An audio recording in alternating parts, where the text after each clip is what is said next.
नमस्कार, 5 का prime time देख रहे हैं आप और मैं हूं आपके साथ अमनदीप। यूपी में फिर से बीजेपी की सरकार बनने के बाद सरकार गठन को लेकर चर्चाएं जारी है। योगी आदित्यनाथ के नए मंत्रिमंडल में किसे किसे जगह मिलेगी, मंत्रिमंडल में किस किस वर्ग को साधा जाएगा, ये देखना काफी ज्यादा अहम होगा। शपथ ग्रहण समारोह को लेकर आधिकारिक तौर पर ऐलान कर दिया गया है। उस दिन का लोगों को बेसब्री से इंतजार भी है। फिलहाल मंत्रिमंडल गठन को लेकर दिल्ली से लेकर लखनऊ तक लगातार मंथन चल रहा है। लखनऊ से लेकर दिल्ली तक की लगातार इस बात पर चर्चा की जा रही है कि मंत्रिमंडल में समीकरण को कैसे बेहतर बनाया जाए। पार्टी का मानना है कि इस बार का मंत्रिमंडल का स्वरूप पिछले मंत्रिमंडल से कुछ अलग दिखे, इसलिए लगातार बैठकों का दौर जारी है। प्लानिंग मंत्रिमंडल के गठन को लेकर हो रही है और उसमें जातीय समीकरण का भी पूरा ध्यान रखा जाएगा। किस जाति के कितने मंत्री होने चाहिए, इस पर भी मंथन जारी है। इसके अलावा मंत्रिमंडल में महिलाओं को भी महत्वपूर्ण जगह मिलने वाली है।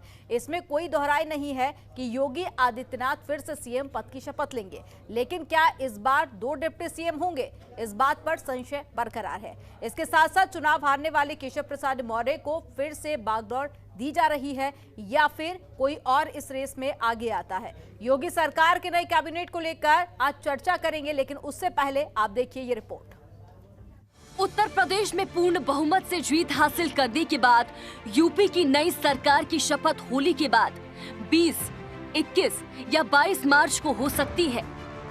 वैसे फिलहाल मंत्रिमंडल गठन को लेकर दिल्ली से लेकर लखनऊ तक लगातार मंथन चल रहा है। लखनऊ से लेकर दिल्ली तक की लगातार इस बात पर चर्चा की जा रही है कि मंत्रिमंडल में समीकरण को कैसे बेहतर बनाया जाए। पार्टी का मानना है कि इस बार का मंत्रिमंडल का स्वरूप पिछले मंत्रिमंडल से कुछ अलग दिखे, इसीलिए लगातार बैठकों का दौर जारी है। प्लानिंग मंत्रिमंडल के गठन को लेकर हो रही है, उसमें जातीय समीकरण का भी पूरा ध्यान रखा जाएगा। किस जाति के कितने मंत्री होने चाहिए, इस पर मंथन जारी है।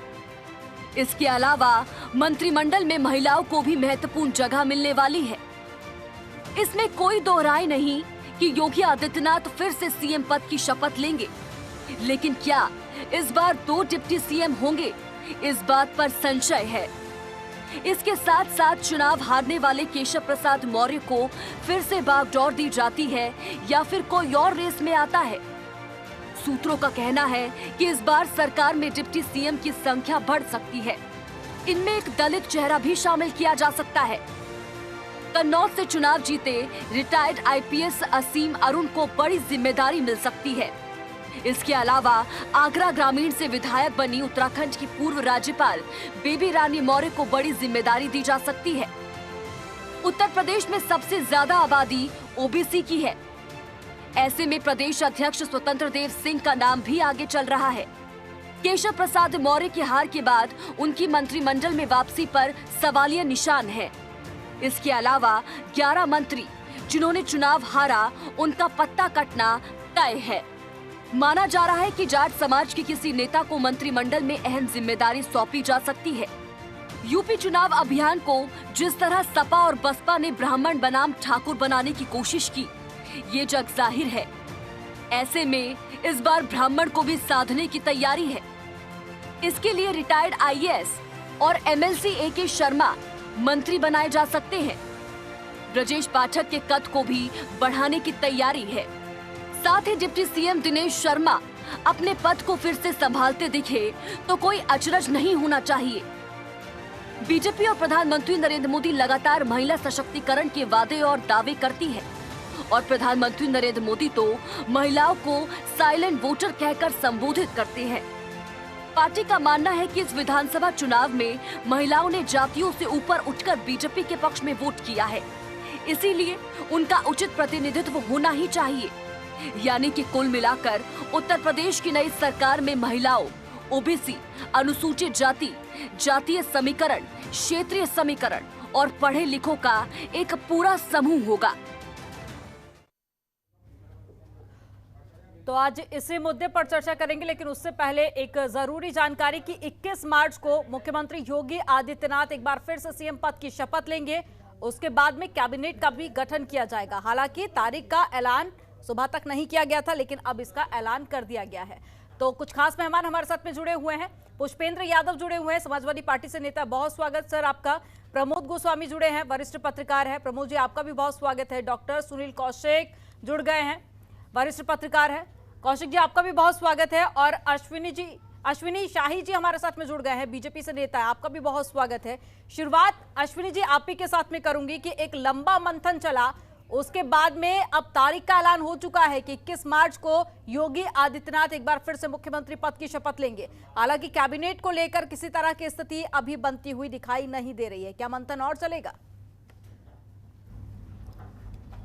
माननीय मुख्यमंत्री जी का शपथ होने तक सारा मंथन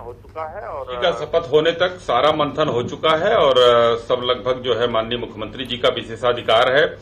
उसमें बड़े नेताओं को के साथ मिलकर जो दिल्ली में भी 1-2 चक्र की बैठक चली, उसमें सब नाम लगभग तय हो गए हों, किसको रखना है, कहां से रखना है। सारे क्षेत्र का प्रतिनिधित्व देना है, कहां से पश्चिम से लेकर पूरब तक की जनता ने हमको आशीर्वाद दिया है, प्रतिनिधि दिया है, तो सबको उसमें शामिल करने का एक विचार जरूर बना है और उसको 21 तारीख को परिणति में बदलते हुए हम आप देखेंगे। अश्विनी जी लेकिन इतना वक्त क्यों लग रहा है? पंजाब में देखिए ना, मुख्यमंत्री पद की शपथ भी ले चुके हैं भगवंत मान। हालांकि उत्तर प्रदेश में तो पहले से ये डिसाइड था कि मुख्यमंत्री कौन होगा बीजेपी जीतने के बाद में, फिर इतना वक्त क्यों लग रहा है? एक समय होता है निर्धारित, अपने हिसाब से उसमें समय होता है। उस समय के अंदर में ये लोग जो है अपना निर्णय ले लेते हैं। कोई तुरंत ले लेता है, हो सकता है 10 तारीख को घोषणा हुई, 11 या 12 तारीख में भी शपथ ग्रहण हो सकता था।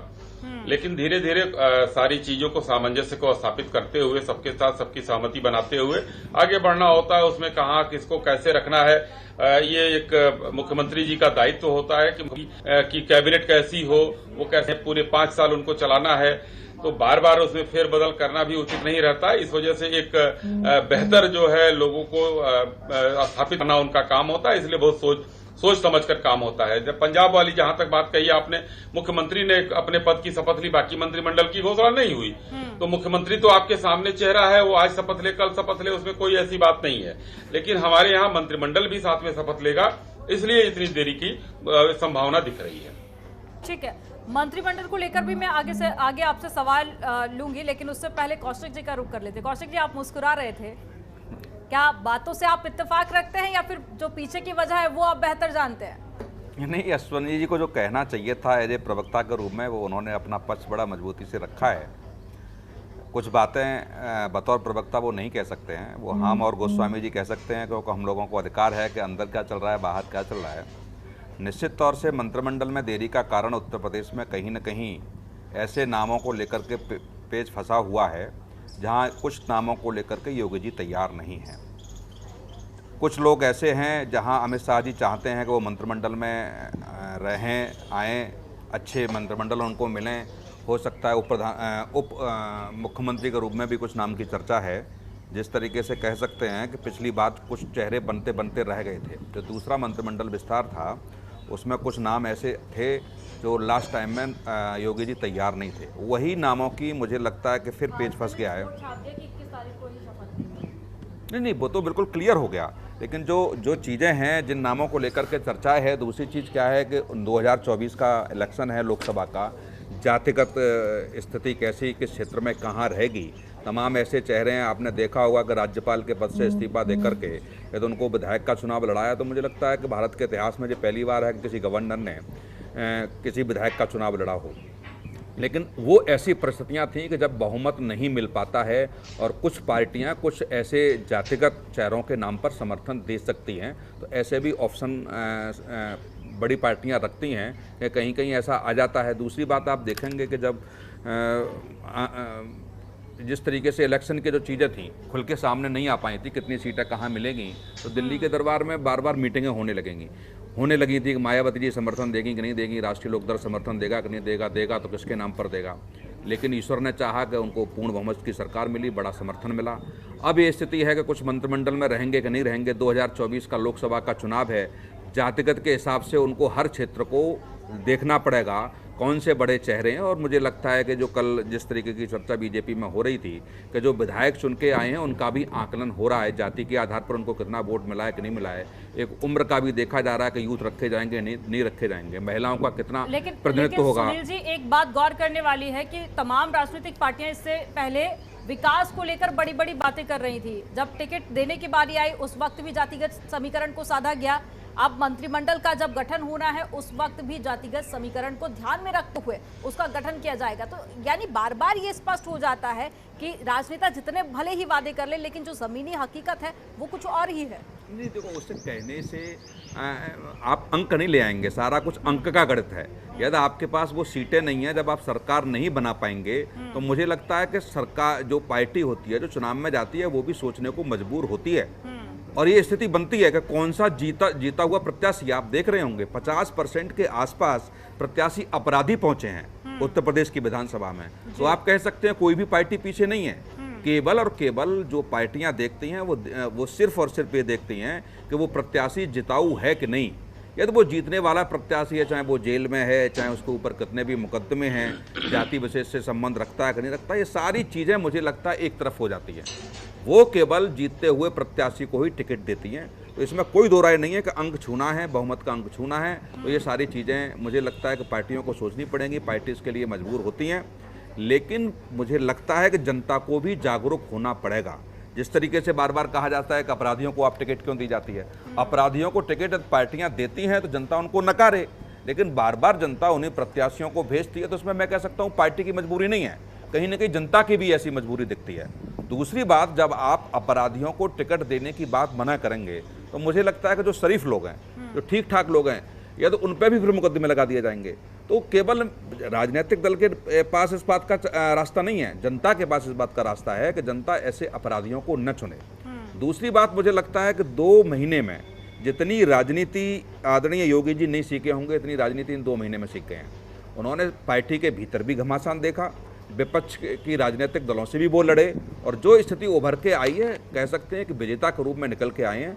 पिछली बार जरूर मोदी जी के नाम पर, मोदी जी के चेहरे पर चुनाव लड़ा गया था और योगी जी मुख्यमंत्री बने थे, लेकिन इस बार योगी जी के चेहरे पर चुनाव लड़ा गया है। तो जितनी फ्री हैंड मुझे लगता है कि योगी जी को किया जाएगा उतना अच्छा रिजल्ट आएगा। ये बार बार दबाव की जो राजनीति बीजेपी में हो रही है, मुझे लगता है कि वरिष्ठ नेताओं को सोचना पड़ेगा। और ये स्थिति मैं कह सकता हूँ बड़ा दावे के साथ कि BL संतोष साहब जो इनके संगठन महामंत्री हैं उन्होंने समझा है और 2 टूक इस बात को लेकर के कहा भी है योगी जी से कि आप जाइए, तैयारी कीजिए, पार्टी की जो विशेष परिस्थितियां हैं उनको मैं देख लूंगा। ये मेरी स्थिति है, मैं सारे लोगों से 1 to 1 मीटिंग बात करता हूं और देखता हूं कोई बीच का रास्ता निकलेगा। जब 2 टूक BL संतोष साहब ने कह दिया है। सुनील जी, ये जो लंबी बैठकें चली हैं, मंथन का दौर चला है, ये स्पष्ट तौर पर बताता है कि कहीं ना कहीं पार्टी के भीतर अंदरूनी खींचतान जरूर है। डॉक्टर सुनील कौशिक भी हमारे साथ में जुड़े हुए थे, लगातार वो अपनी बात रख रहे थे। प्रमोद गोस्वामी, आपका रुख कर लेंगे। प्रमोद जी, आप सुनील जी की बात से कितना ज्यादा इत्तेफाक रखते हैं और जो लगातार देरी हो रही है इसके पीछे क्या कारण मानते हैं आप? नहीं, देखिए उसके 2 कारण हैं अमनदीप जी। पहला तो ये है कि इधर चूंकि योगी जी हैं एक मठ के मठाधीश हैं, हाँ। इसलिए इधर जो समय वो अनुकूल नहीं है। चूंकि होलकास्टक है, होलकास्टक में कोई अच्छा काम नहीं होता है, और चूंकि वो एक मंदिर से जुड़े हुए तो वो उनकी नज़र में एक वो धार्मिक या सांस्कृतिक या वो जो पक्ष है, हाँ। वो पक्ष भी है इस वजह से। और ये बात मैंने शुरू में ही कह दिया था कि ये मंत्रिमंडल का विस्तार मुझे लगता है कि 18, चूंकि 18 तक होलकास्टक है तो 18 के बाद कभी भी हो सकता है, लेकिन 18 तक नहीं होगा। एक बात तो ये है। अब उसका ये भी तर्क है कि पंजाब में तो 16 तारीख को ही चैन ने ले लिया, हाँ। वो क्या नाम मान ने ले लिया, तो वो उनका अपना था, चूंकि एक हाँ भगवंत मान ने ले लिया।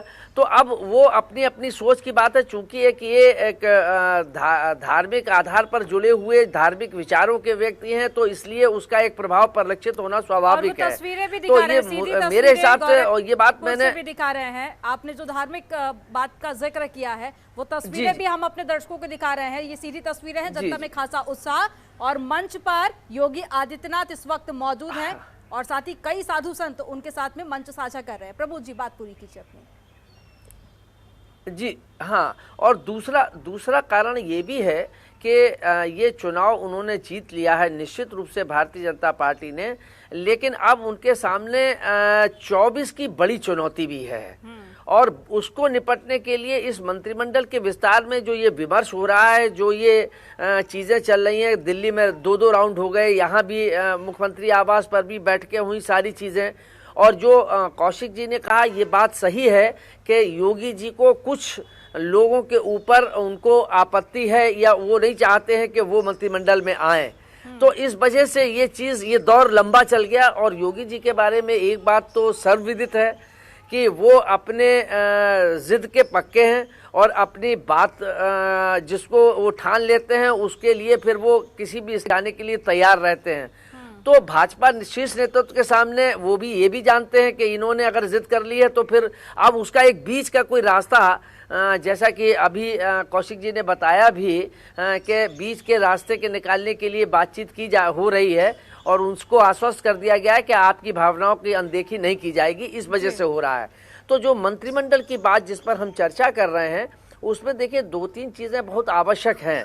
एक तो जैसा कि हालांकि कौशिक जी बात कह चुके हैं, एक तो उसमें नए युवाओं को अब की महत्व देंगे ज़्यादा, जो मुझे लगता है जो चीजें राजनीतिक गलियारे में निकल के आ रही हैं, बाकी तो आधिकारिक रूप से तो ना आप कह सकते हैं ना हम चाहूंगी। तो सबसे पहले पुष्पेंद्र जी आपका ही मैं रुख कर लूंगी कि अब तो वीवीआईपी गेस्ट रूम में विपक्ष के तमाम नेताओं को इनवाइट किया गया है, अखिलेश यादव हो या फिर मुलायम सिंह यादव हो, प्रियंका गांधी, वाड्रा, राहुल गांधी, तमाम विपक्षी नेताओं को इनवाइट किया गया है। क्या अभी भी विपक्षी पार्टियों में कोई नाराजगी सत्ता पक्ष से?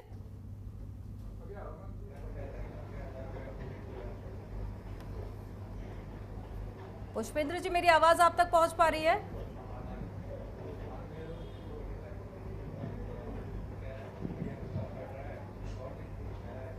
पुष्पेंद्र जी से संपर्क टूट गया है, दोबारा से जुड़ने की कोशिश करेंगे, लेकिन उससे पहले अश्विनी जी मैं आप ही का रुख करूंगी कि कैबिनेट गठन को लेकर कई तरह की बातें कही जा रही है, कई तरह के अटकलें भी अब लगाए जा रहे हैं। हालांकि अब उन पर कब विराम लगेगा ये तो देखने वाली बात होगी, लेकिन ये बताइए कि इस बार कैबिनेट में क्या कुछ खास होगा, क्योंकि कई समय से हम देख रहे हैं कि मंथन जारी है, तो ये कहीं ना कहीं दर्शाता है कि इस बार का जो कैबिनेट होगा वो काफी ज्यादा खास होगा।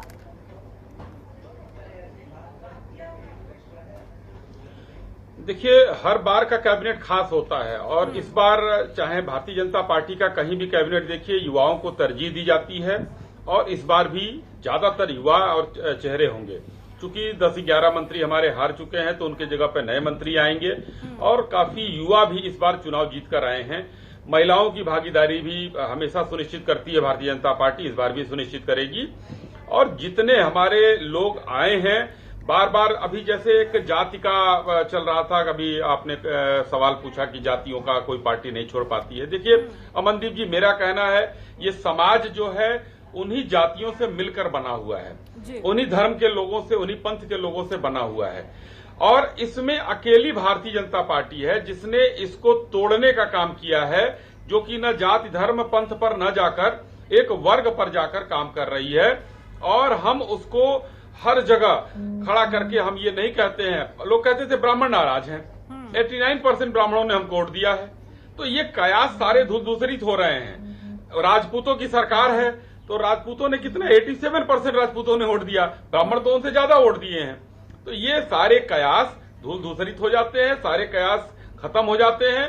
ये धीरे धीरे जिस दिन एक मंत्रिमंडल अपना आकार ले लेगा, शपथ ग्रहण हो जाएगा, सभी जितने हमारे विधायक जीत कर आए हैं उसमें से हमको अपने लिए देखकर बेहतर निकालना होगा कि आगे आने वाले 5 साल में हम विकास की गति की रफ्तार को बढ़ा सकें और उत्तर प्रदेश में जो छूट गए हैं काम और कुछ नए काम उसमें जोड़कर हम बेहतर उत्तम प्रदेश की तरफ कौन ले जा सकता है, उसमें मुख्यमंत्री जी का कौन अच्छा सहयोगी होगा, उसको हम मंत्रिमंडल में रखेंगे। जाति धर्म देखकर हम जरूर करेंगे, क्योंकि समाज वही जातियों से होता है। जी, मंत्रिमंडल को लेकर नाम तय हो चुके हैं, कितने नए और कितने पुराने मंत्री शपथ लेंगे ये तो बता दीजिए। देखिए, ये जो है यहाँ मीडिया पर बताने की चीज नहीं है, ये हमारा ऊपर का नेतृत्व तय कर चुका है और ये उसी दिन घोषणा होगी जब लोगों के यहाँ निमंत्रण पत्र जाएंगे कि आइए आप शपथ लीजिए। ये उसी दिन नाम जाहिर और उजागर होता है। हाँ, आप लोगों के सूत्र जो है तेज होते हैं, हो सकता है कौशिक जी को, आपको, आप लोगों को पता चल जाए, लेकिन अभी फिलहाल वो नाम जो है उजागर नहीं किए जाते हैं। अच्छा, एक नाम पूछ रही हैं, केबी मौर्य होंगे कि नहीं होंगे? छोड़िए सबका। एकदम मुझे तो पूरा आशा ही नहीं, विश्वास है कि दिनेश शर्मा जी और मौर्य जी दोनों लोग रहेंगे मंत्रिमंडल में, उप मुख्यमंत्री की जगह पे रहेंगे। अच्छा चलिए, डिप्टी सीएम का भी नाम बता दीजिए। पहले 4 डिप्टी सीएम की बात कही जा रही थी, अब 2 की कही जा रही है। क्या पुराने ही डिप्टी सीएम होंगे या फिर कुछ बदलाव की संभावना? अब देखिए, मैंने पहले भी कहा ये तो माननीय मुख्यमंत्री जी का विशेषाधिकार है। हाँ। लेकिन पीछे बहुत अच्छा काम हुआ है, इसलिए हो सकता है माननीय मुख्यमंत्री जी उसी को कंटिन्यू कर लें। ये तो बहुत अच्छी चीज रहेगी कि सभी पुराने लोग, जो अनुभव मिलेगा उनका, जो नए लोग आएंगे उनको पुराने लोगों का अनुभव मिलेगा, एक सामंजस्य स्थापित होगा। और चूंकि माननीय मुख्यमंत्री जी ने प्रतिबद्धता जाहिर की है। अश्विनी जी, बीजेपी की एक खासियत है कि नए चेहरों को मौका देती है बीजेपी, तो ये अच्छी बात है ना। ठीक है। अच्छा ठीक है, महिलाओं को लेकर तो ये कोई हमने देखा पूरा ठीक है, आप अपनी बात पूरी कीजिए, फिर मैं सवाल लूंगी। नहीं, अश्विनी जी, मैं ये कह रहा हूं, अश्विनी जी, नए चेहरों को, अश्विनी जी, गोस्वामी जी ये कह रहे हैं कि आप जो दोनों नामों पे कॉन्फिडेंस कर रहे हैं, दोनों नामों में कोई भी नहीं होगा, न केबी मौर्य होंगे न दिनेश शर्मा होंगे। देखिए, मैंने क्या कहा, कॉन्फिडेंस, मैंने ये कहा कि उन लोगों के अनुभव का पार्टी को काम लाभ मिलेगा और नए जो चेहरे आएंगे उनके साथ सामंजस्य बिठाकर काम करेंगे, तो इसमें कोई बुराई नहीं है। लेकिन फिर भी मैंने कहा कि जो कॉपीराइट रिजर्व होता है ना, तो सर्वाधिकार सुरक्षित जो है माननीय मुख्यमंत्री जी के हाथ में है, वो डिसाइड वही करेंगे और ऊपर के नेता लोग करेंगे। हम लोगों को आदेश मिलेगा, हम बताएंगे कि हाँ ये हो रहे हैं, उसके पहले निमंत्रण पत्र आएगा, सबका नाम आ जाएगा। ठीक है। महिलाओं को लेकर हमने देखा कि पिछले दिनों कई तरह के सवाल उठाए गए कि महिला सशक्तिकरण को लेकर तमाम नेता बात तो करते हैं, लेकिन विधानसभा की बात कर लें या फिर संसद की बात कर लें, महिलाओं की उतनी ज्यादा सदस्यता नहीं है, ना ही उतनी भागीदारी है। हालांकि उत्तर प्रदेश का स्कोर काफी ज्यादा अच्छा रहा है, बाकी सारे राज्यों से 17 से 18% तक महिलाओं की सदस्यता रही है। तो क्या इस बार कुछ और भी इजाफा हो सकता है? देखिए, महिला प्रत्याशियों की संख्या की बात हम नहीं करेंगे, लेकिन जीत कर आने वाली जो अभी पीछे 2017 से और 22 तक रही हैं महिला प्रत्याशी, सबसे ज्यादा जीती, इस बार उससे भी बढ़कर आई हैं। तो ये दोनों योगी सरकार 01, 02 में महिला प्रत्याशी सबसे ज्यादा जीत कर आई हैं। और हम वो काम नहीं करते हैं कि लड़की हूं, लड़ सकती हूं, महिला 40% और 399 में 387 पर जमानत जब्त, वो काम नहीं हुआ। जहां जिताऊ महिला प्रत्याशी थी, भारतीय जनता पार्टी ने वहां महिला प्रत्याशियों को दिया और जिताए। देखिए, बलिया में केतकी सिंह चुनाव जीती है, किसको हराया उन्होंने? कैबिनेट की बात, विधानमंडल दल के नेता को हराया। कई सारी महिलाएं जीत कर गई है ना सर विधानसभा, कैबिनेट में शामिल किया जाएगा क्या उनको? जी जी जी, जरूर शामिल किया जाएगा। अभी देखिए, पीछे स्वाति सिंह जी थी, गुलाबो देवी जी थी, नीलिमा कटियार जी थी, और जो है वो एक हमारे बीच नहीं रही, वो विधायिका थी वहां जो है। तो ये सब लोग तो हमारे यहाँ थे, तो महिलाओं को तो हम लोग सम्मान एकदम देंगे। और जितना मंत्रिमंडल का उसमें होगा, महिलाएं हमेशा रही और रहेंगी आगे। ठीक है। पुष्पेंद्र जी भी हमारे साथ में जुड़ गए हैं। पुष्पेंद्र जी, विपक्षी पार्टियों को इनविटेशन देने की बात कही जा रही है, जिसमें मुलायम सिंह यादव, अखिलेश यादव और समाजवादी पार्टी के न जाने कितने नेता शामिल हैं। अब भी कोई नाराजगी? प्रक्रिया इस तरह तो पहले भी न्योते दिए गए थे और हम लोग नेता, राष्ट्रीय अध्यक्ष और माननीय नेताजी पहुंचे भी थे। तो वो एक इनका हर पार्टी का अपना एक लाइन होती है कि उनको, जैसे कि आपने देखा पंजाब में उन लोगों ने सिर्फ उन्हीं लोगों को बुलाया, अपने लोगों को, और किसी लोगों को उन्होंने नहीं बुलाया। तो वो पार्टी का अपना स्वतंत्र निर्णय होता है। और बात रही मंत्रिमंडल की, उसमें भी सर असल में खास क्या मंत्रिमंडल लेट होने का कारण भी ये भी था क्योंकि जहाँ जिन लोगों को योगी जी अपने तरफ से रखना चाहते थे, वहां पर अमित शाह जी जैसे नेतृत्व की नाराजगी थी कि इनको नहीं रखना, और जिनको वो लोग चाहते थे उनको योगी जी रहना नहीं चाहते थे। वो सब उनकी पार्टी के अंदर की कराए वो होती हैं।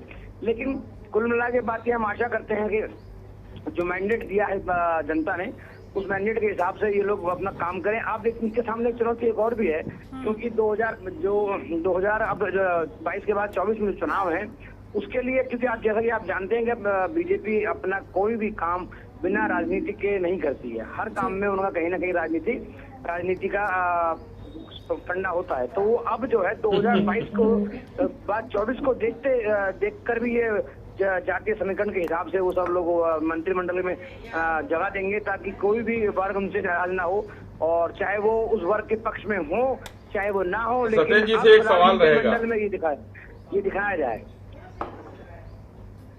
ठीक है सर, बात पूरी हो जाने दीजिए, उसके बाद सत्येंद्र जी। हाँ जी, अरे तो वही मैं बोल लूं, फिर आप आराम से बोल लेना। तो वो कोई दो चीज होती है, चरित्र को छुपाना और चरित्र को दिखाना। और इस तरह से बीजेपी पार्टी में कोई नई बात नहीं है कि जो जैसे कि समाजवादी पार्टी पे बहुत से सवाल उठाए गए कि भाई यादव और मुस्लिम पक्ष ज्यादा रखा जाता है, और अब जो है अधिकारियों को यादव और मुस्लिमों को ज्यादा रखा जाता है। ये आपने देखा शुरू से हम लोगों पे। लेकिन अरे पुष्पेंद्र, अब इससे आगे बढ़ो, ये राजनीति हो गई। मैं ये कह रहा हूं कि अब नेताजी जाएंगे कि नहीं जाएंगे? नेताजी के और योगी जी के तो बड़ा व्यक्तिगत संबंध रहे हैं। देखिए, वो उनका अपना निर्णय है। नहीं, आपके हिसाब से जाना चाहिए कि नहीं जाना चाहिए?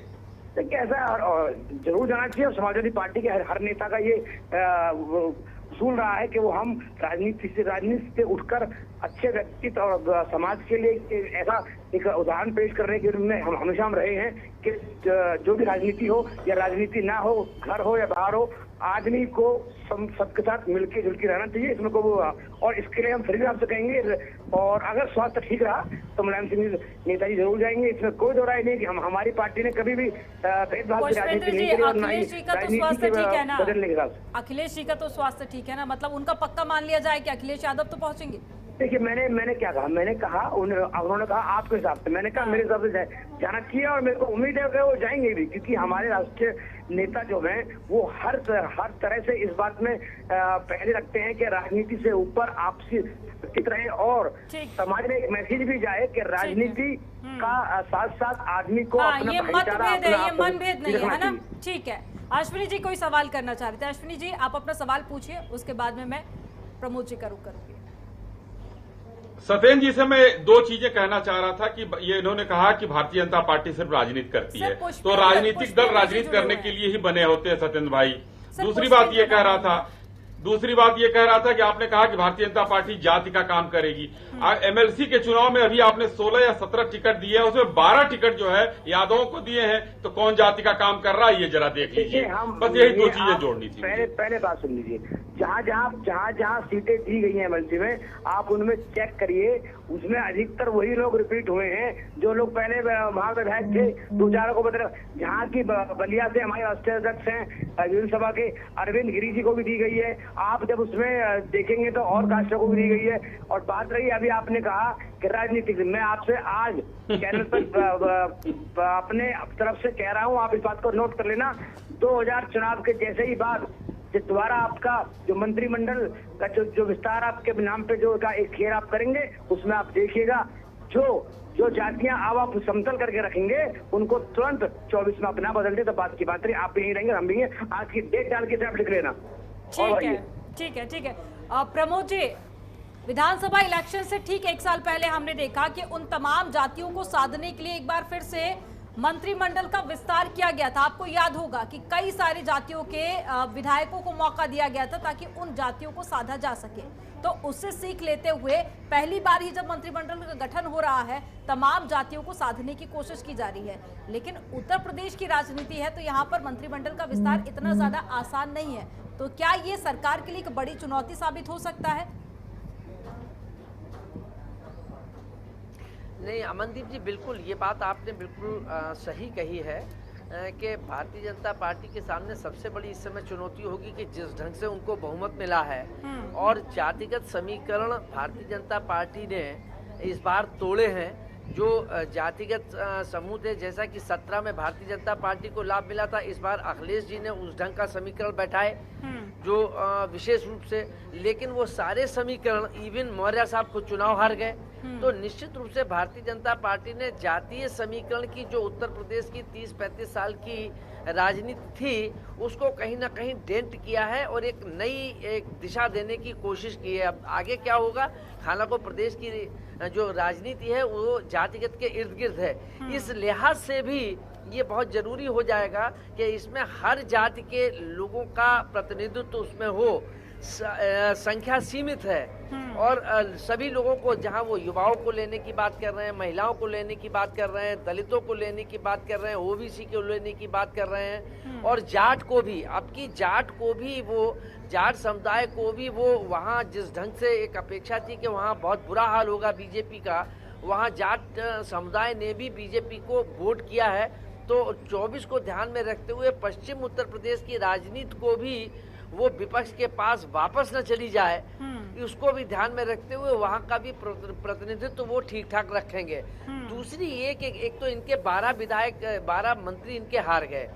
दूसरा एक बैरियर उन्होंने लगा दिया कि 65 वर्ष से ऊपर के लोगों को अब जो है मंत्रिमंडल में स्थान नहीं दिया जाएगा। ऐसी चीजें बाहर निकल के आ रही हैं। और तीसरी बात यह है कि अब भारतीय जनता पार्टी ने, और ये बात मैं समझता हूँ रणनीतिक रूप से बहुत महत्वपूर्ण है, कि भारतीय जनता पार्टी की इच्छा है कि जो आने वाले अगले 20 वर्षों तक राजनीति कर सकें और सक्रिय रह सकें, उनको महत्व दिया जाए। इसके मतलब है कि युवाओं को अपनी ठीक ठाक प्रतिनिधित्व दिया जाना निश्चित किया जाएगा। और जहां तक ये हेलो जी जी सर, बात पूरी हेलो अपनी। प्रमोद जी, मेरी आवाज आप तक पहुंच पा रही है?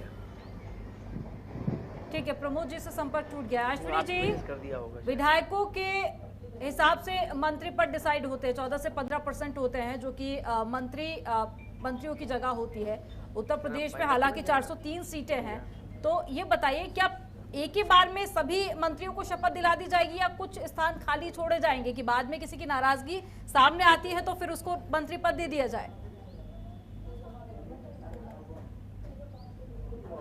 या अमूमन यही होता है कि हमेशा 10-15 5 जो भी होता है स्थान जो है रिक्त रखे जाते हैं और उस हिसाब से दिया जाता है। और लगभग हर जगह की ये बात होती है, सारे सीट नहीं भरे जाते हैं, कुछ जगह खाली रहता है। माननीय मुख्यमंत्री जी के पास वो विभाग रहता है। अब ये देखना है कि क्योंकि 60 के आसपास के मंत्री उत्तर प्रदेश में होंगे, अब वो 60 में 40-45 तो कम से कम शपथ जरूर लेंगे। ये इससे नीचे की कोई संभावना नहीं है, क्योंकि बड़ा प्रदेश है, काम ज्यादा है, तो लोगों को जो है ज्यादा से ज्यादा मंत्रालय बांटना भारतीय जनता पार्टी ये काम करती है। ठीक है, लेकिन अश्विनी जी, युवाओं के नाम का बार बार जिक्र किया जा रहा है। इससे पहले प्रमोद जी ने भी जिक्र किया, आपने भी जिक्र किया कि युवाओं को मौका दिया जाएगा। युवाओं को मौका तो दिया जाएगा, लेकिन युवाओं की समस्याओं पर भी ध्यान दिया जाएगा, खास करके बेरोजगारी। 17 करोड़ से ज्यादा उत्तर प्रदेश में लोग आज भी बेरोजगार हैं। 17 करोड़ से ऊपर बेरोजगार हैं, ये कहां से आंकड़े आ गए, ये नहीं समझ में आ रहा है। अभी जैसे ही देखिए कल ही परसों जो है, अभी सरकार बनी नहीं, पुलिस के भर्ती की और शिक्षा विभाग की और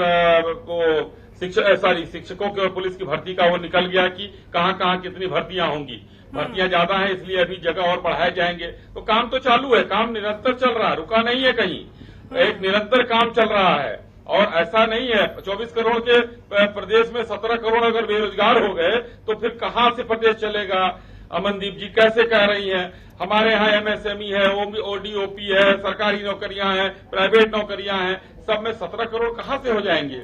ये आंकड़े जितने भी आपको दिए हैं ये कुछ थोड़े जो है हाइपरबोलिक हो गए हैं। अश्विनी जी, सही आंकड़ों पर आया जाए। ठीक है, हम लोगों ने एक बेहतर काम करने का प्रयास किया है और आने वाले दिनों में देखिएगा रोजगार का सृजन भारतीय जनता पार्टी सबसे बेहतर करेगी। ठीक है, अब सुन लीजिए sir, centre for monitoring Indian economy के अनुसार ये आंकड़े मैं आपको बता रही थी सर, 17 करोड़ से ज्यादा बेरोजगार है। कुल आंकड़ा भी आपको बता देती हूँ, 17 करोड़ 7 लाख ये युवा आज भी बेरोजगार है।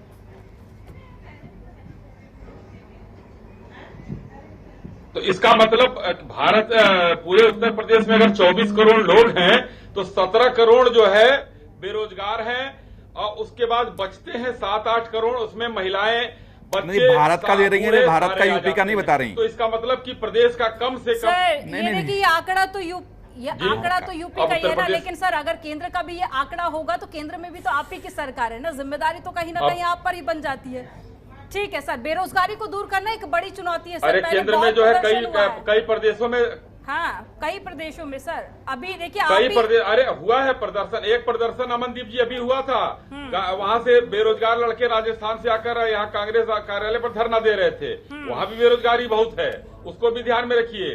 छत्तीसगढ़ है, उड़ीसा है, महाराष्ट्र है, तमिलनाडु है, वहाँ का भी सब देखिए बेरोजगारी है। 17 करोड़ अगर देश का है तो शायद कई प्रदेशों में हमारी 18 प्रदेशों में है, बाकी प्रदेशों में तो बाकी लोगों की भी सरकार है। राजस्थान तो नंबर 1 पर बना हुआ है। कांग्रेस के प्रवक्ता जुड़ते हैं, हमेशा मैं उनसे सवाल पूछती हूँ, लेकिन अभी हम बात यूपी की कर रहे हैं ना, तो मैं चाहूंगी आपकी उत्तर प्रदेश को लेकर आप जवाब दें। उत्तर प्रदेश के बारे में अमनदीप जी आप निश्चिंत रहिए, उत्तर प्रदेश उत्तम प्रदेश बनने की तरह अग्रसर है। और मैंने पहले भी कहा, अभी सरकार नहीं है किसी की, फिर भी आज के अखबार में वो खबर भी प्रमुखता से छपी है कि शिक्षा विभाग में 17,000 भर्तियां हैं, लेकिन उसको और बढ़ाया जाएगा। चूंकि 50,000 से ऊपर रिक्तियां हैं तो उसको और बढ़ाया जाएगा, ये प्रमुखता से छपा हुआ है। और पुलिस की कौन सी 50,000 की भर्ती है वो भी छपा है। तो काम चल रहा है, काम नहीं रुका है उत्तर प्रदेश में। और लगातार बेरोजगारी पर हम लोग अंकुश लगाने का काम कर रहे हैं। 2 करोड़ के आसपास, 1,81,00,000 से ऊपर हम लोगों ने MSME और ODO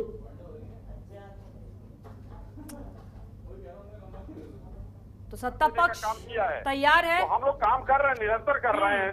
तो अश्विनी जी, सत्ता पक्ष पूरी तरह से तैयार है। शपथ ग्रहण समारोह होगा, उसके बाद में फिर उत्तर प्रदेश का विकास होगा। पुष्पेंद्र जी, विपक्ष कितना ज्यादा तैयार है? ठीक है पुष्पेंद्र जी, विपक्ष कितना तैयार है?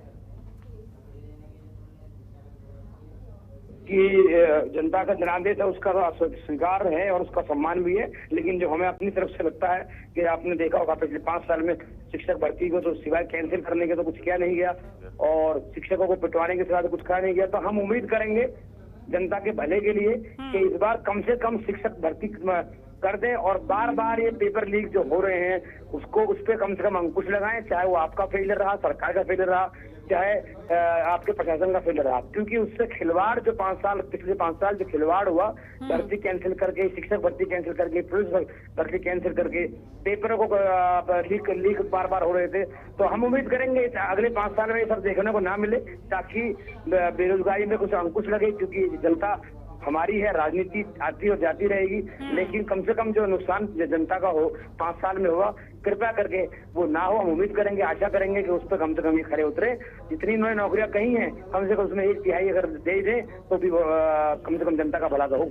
ठीक है कौशिक जी, एक फाइनल कमेंट आपका। देखो, 107 नई टिकट इन्होंने दी थी, उसमें से भाजपा के 80 नए विधायक चुन के आए हैं। जो लगभग पिछली बार जो विधायक नहीं थे उससे अलग हटके 80 विधायक हैं। 80 में से कितने लोगों को दिया जाएगा? और जहां तक मेरा अनुमान है कि इनके पास पहले 22 कैबिनेट, 8 स्वतंत्र प्रभार और 21 राज्य मंत्री थे, लगभग 51 के आसपास थे।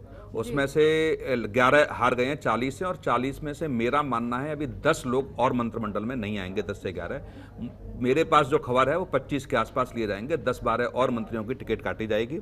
और जहां 80 विधायक हैं, 80 विधायकों में से लगभग 1/4 मतलब 80 विधायक में से 20 नए लोगों को टिकट मतलब मंत्रिमंडल में शामिल किया जाएगा। कुछ नए चेहरे हैं, जैसे अदिति सिंह को ला सकते हैं, राजनाथ सिंह के बेटे पंकज सिंह को ला सकते हैं, उधर देवरिया से श्रमणी त्रिपाठी हैं उनको ला सकते हैं। कुछ ऐसे चेहरे हैं जो बिल्कुल युवा हैं और जिन्होंने बीजेपी के लिए बड़ा काम किया है। बड़ी जीत है, पंकज की भी दूसरी बड़ी जीत है, या सुनील शर्मा से को छोड़ दिया जाए, 2nd नंबर की जीत है। तो अब देखते हैं क्या होता है, लेकिन मुझे लगता है कि मंत्रिमंडल बहुत ज़्यादा बड़ा नहीं होगा। 2024 से पहले मंत्रिमंडल का विस्तार होगा, और उस विस्तार में मुझे लगता है कुछ जो चेहरे छूट जाएंगे, जहां जाति धर्म को देख करके जहां जिस तरीके का विशेष कह सकते हैं जहां गणित तैयार करेगी बीजेपी, उसको लेकर के 2024 से लोकसभा चुनाव से पहले दूसरा मंत्रिमंडल विस्तार होगा, उसमें उन लोगों को समायोजित किया जाएगा। तो यानी कि लोकसभा इलेक्शन को भी साधने की यहाँ पर पूरी कोशिश बीजेपी की तरफ से की जा रही है। आप तीनों मेहमानों का हमारे साथ में जुड़ने के लिए, चर्चा में शामिल होने के लिए बहुत शुक्रिया। तो अब सभी की निगाहें हैं कि कब योगी आदित्यनाथ मुख्यमंत्री पद की शपथ लेंगे, और साथ ही जब मंत्रिमंडल का गठन होगा तो वो कौन कौन से नाम होंगे जो कि उसमें शामिल किए जाएंगे। फिलहाल डिबेट में इतना ही। आप देखते रहिए जनतंत्र टीवी, खबरों का सिलसिला लगातार जारी है।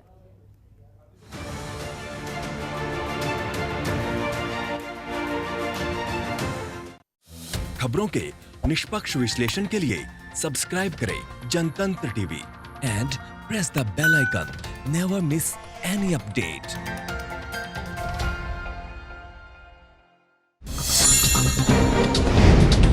डाउनलोड कीजिए जनतंत्र टीवी ऐप को, जो कि अवेलेबल है गूगल प्ले और ऐप स्टोर पर। अधिक जानकारी के लिए अभी डाउनलोड करें।